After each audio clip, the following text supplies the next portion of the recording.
Stars overhead turn my head and I caught you by eye for the first time. My life to serve, look no further, I'm finally found something to hold on to. I couldn't believe it, I couldn't see. What's up guys, my name is Tarabella, and for the past couple months I've been using this camera, the Blackmagic 6K Pro, as my main workhorse for all of my paid and personal projects. And I'll just go ahead and spoil this video. It's the best camera I have ever used. So a little bit about me.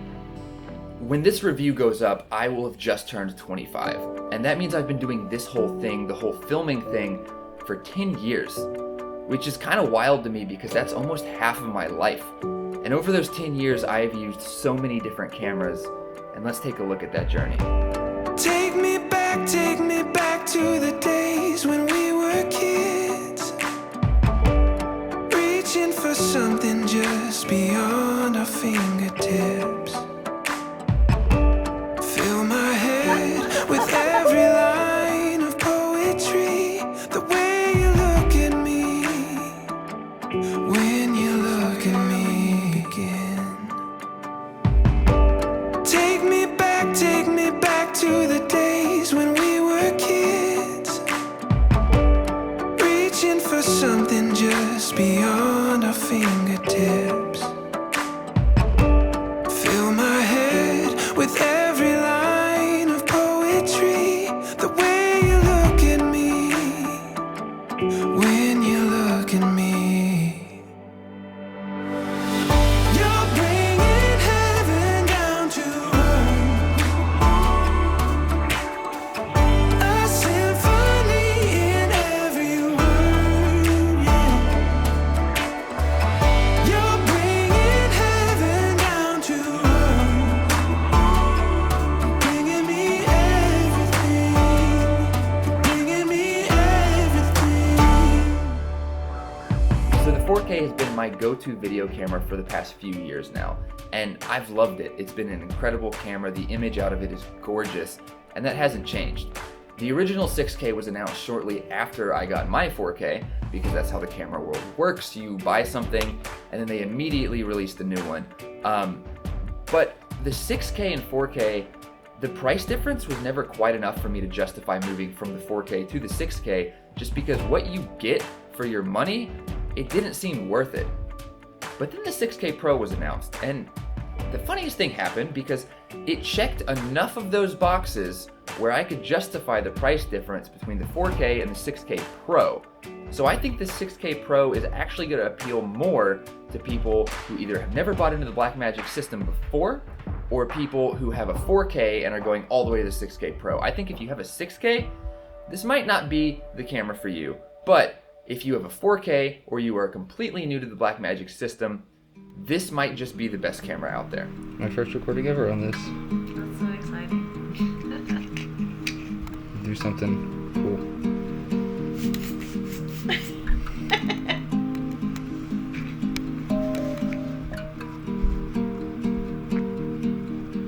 Yeah, it's really nice. So the first day I got the camera, I threw a lens on there, immediately noticed the crop factor, but the image is gorgeous. I didn't have a ton of time just because I've been so busy with work. I filmed a little bit around my house. I took it outside, walked around, went on a walk. I had no one really to film with me, so I was just an idiot in my backyard. I wanted to test skin tones, so yeah, I was pretty dumb, but hey, I needed some footage to play with and resolve, right?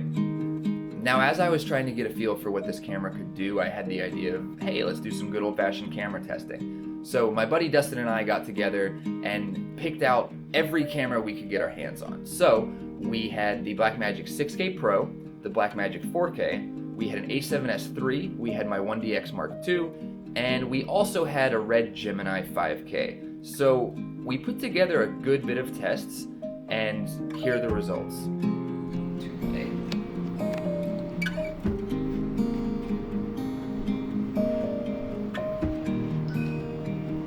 And action.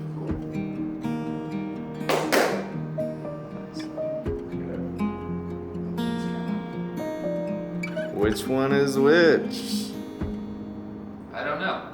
Is that one worth the most? Is that one worth the most?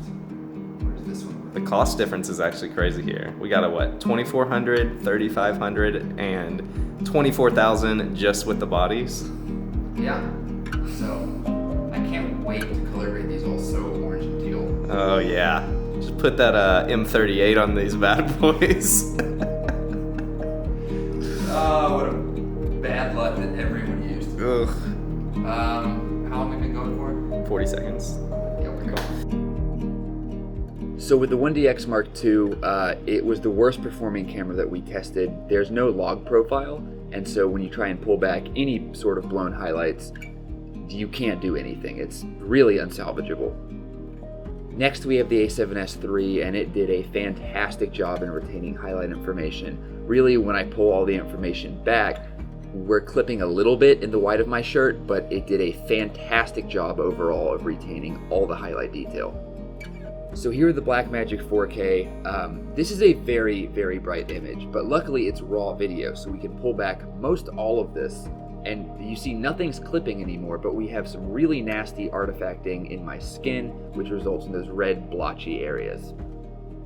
Next up, we've got the red Gemini, and one thing to take note of is even overexposed, the image doesn't look bad. You'll see here in a second when I pull the information back, this is a perfectly usable shot, like perfectly usable. So unsurprisingly, the red is the best in the lineup in this test. Coming now to the 6K Pro, I was very worried when I saw this raw image against the red because it looks much more overexposed. However, when we pull back the information, we retain everything. I would call this usable, and it's the second best image as compared with the red. So now we're at the underexposure test, starting with the Canon. What I'm going to do here is bring this shot back up to usable levels, and we can see the amount of noise present in the shadows. Skin looks okay, but still this would not be a fixable shot in my opinion. Here we are in the A7S III, and I was pleasantly surprised with this because once again it is a great low light camera, so to boost this back up with some noise reduction, this would clean up just fine. I would call this usable. Here we have the Pocket 4K, and once I boost this back to normal levels, something that's surprising, this actually cleans up incredibly well. So far, this is the best image to boost back to normal levels. So here we are back on the red, and the red is not going to perform as well boosting information as it is pulling back information. You can see that. It doesn't look awful, but it's not the best in this lineup. Here we are back on the 6K. This is the last of the bunch, and one of the good things I found about this is the 6K cleans up remarkably well. So well, in fact, that the two Blackmagic cameras actually take the lead on having to boost and recover shadow information. And look, all this technical stuff is great, and truthfully, I love gear, I love specs, I love technical data just as much as the next person does. But here's the thing. For me and my needs, what it actually comes down to is I have to be able to throw a camera in a bag and go backpacking for a week and know that when I need the camera to turn on, it's going to turn on. I need it not to crap out in the cold, I need it not to overheat, I need the batteries to keep working, I need the screen to be good. Really what I need from a camera is when I turn it on, it turns on and it is immediately ready to capture the best image that it can. Admittedly, sitting here in this room, there's not a fantastic way to figure out if this camera is going to perform well in those environments. So I had the idea, what if I do take this camera, I do throw it in a backpack, I get a bunch of other filmmaking friends together, we drive about 1,000 miles, and we live in the woods like homeless people, and then we just film nonstop, and then we come back. So that's exactly what we did. That would have been bad because that would be a sleeping bag for both of us. Yeah, okay, so you definitely need one too.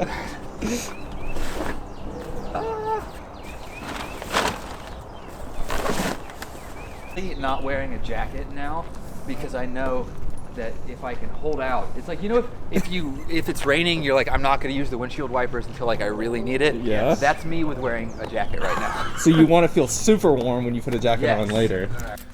Yeah. Okay. So we got We got this. We got a hill.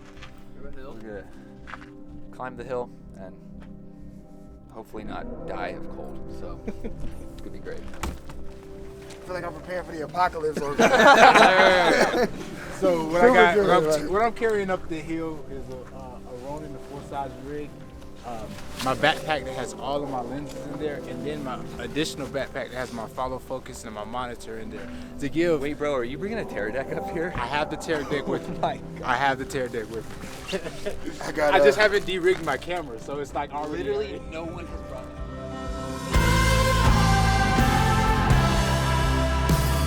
Would you quit with the cold words? Take it on your shoulders. Throw away composure. Move on.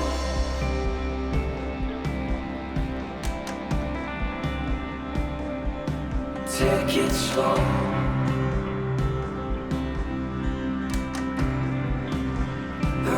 In the low clouds, making magic of know-how.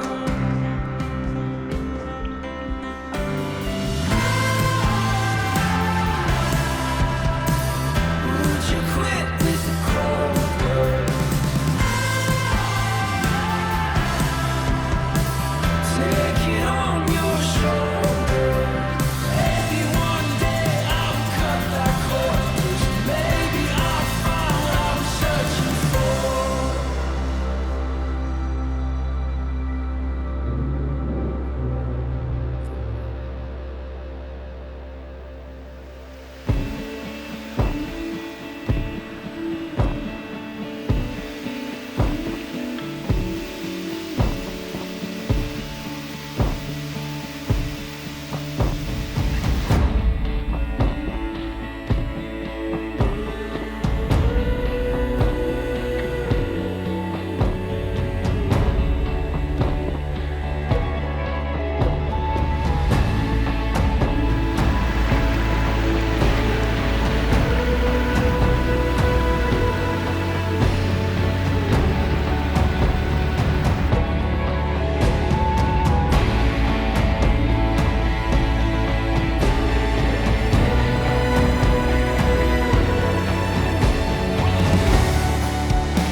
I was waiting for the moment to arise, waiting for the moment to arrive. So I thought I would film this extra segment like this driving, just because I truthfully did not want to set the studio back up, and this did kind of feel like a fun challenge. However, I am noting now that in order for me to get clean audio, I actually have to drive without the AC,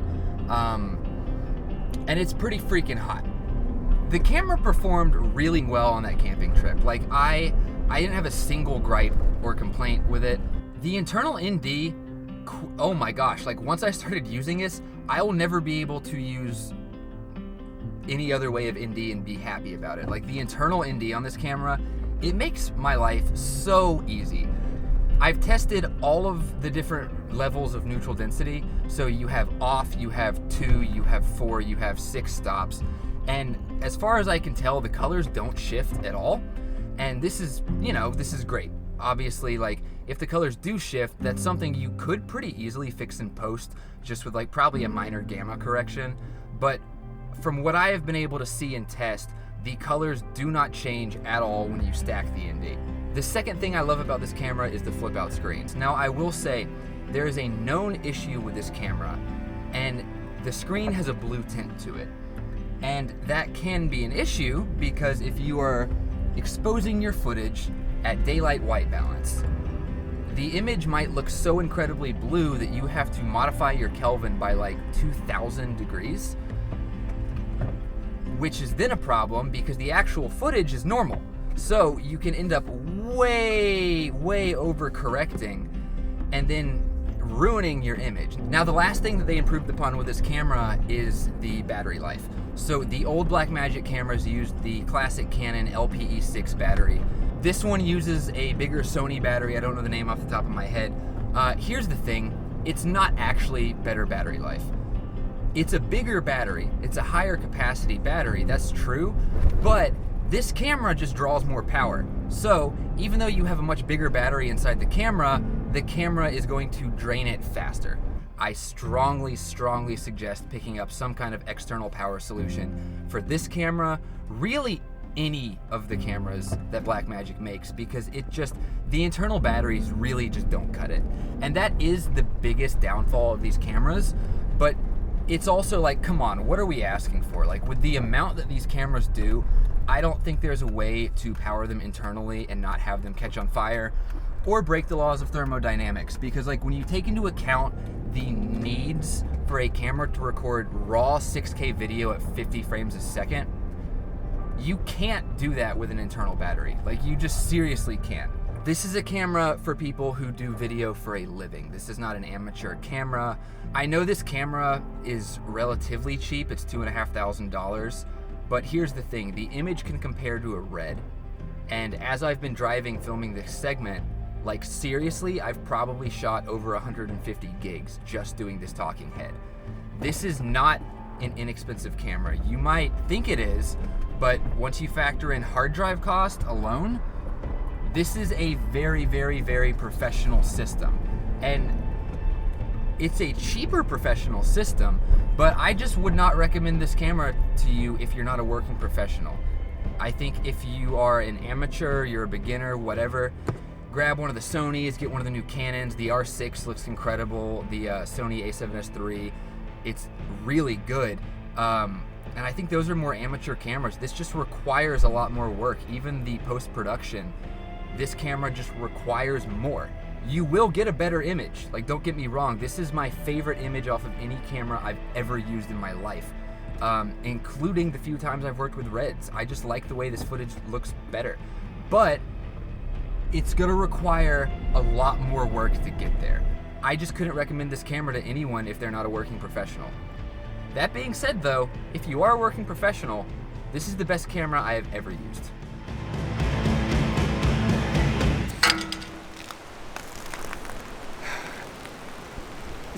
And that's how you get sticky.